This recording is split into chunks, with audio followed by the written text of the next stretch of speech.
మీరు పెట్టారా సినిమాలు ఆపేసి మీతో? నేను సినిమాలు ఆపేయమంటే సినిమా ఎలా తీసాడు మేడం? నాతో కలిసి ఉన్నప్పుడే బ్యాక్ డోర్ అయ్యింది. నేను ఆ సెట్స్కి వెళ్ళిన పిక్చర్స్ కూడా ఉన్నాయి, మీకు కావాలంటే చూపిస్తాను. బ్యాక్ డోర్ మూవీలోని తన సెట్స్కి నేను వెళ్ళాను. నేను వద్దంటే సినిమా ఎలా తీస్తాడు? 3 years అవుతుంది సార్, 3 years అవుతుంది.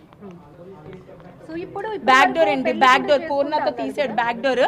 మళ్ళీ చెప్పాడు పూర్ణ కూడా నన్ను రమ్మనింది, పూర్ణ కూడా నాతో డేట్ చేయమనింది అని అడిగాడు. అది నాతోనే చెప్పాను. నేను ఆ డైరెక్టర్ కూడా కాల్ చేసి ఆ విషయం చెప్పాను. సార్ ఏంటి ఇలా అవుతుంది, నిజమేనా? ఊరుకోండమ్మా, మీ ఆయన అలాగే మాట్లాడతాడని చెప్పాడు ఆయన. లేదు సార్, అడగలేదు. పూర్ణ వరకు ఆ విషయం వెళ్ళిందో లేదో కూడా నాకు తెలియదు. పూర్ణ నన్ను రమ్మని చెప్పిందని చెప్పి నాతో నాకు డైరెక్ట్ చెప్పాడు.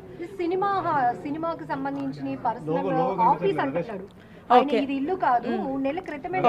ఓకే ఓకే మేడం, ఇది ఆఫీస్ అయితే మరి అపార్ట్మెంట్ అందరికి వైఫ్ అని ఎందుకు చెప్తున్నాడు?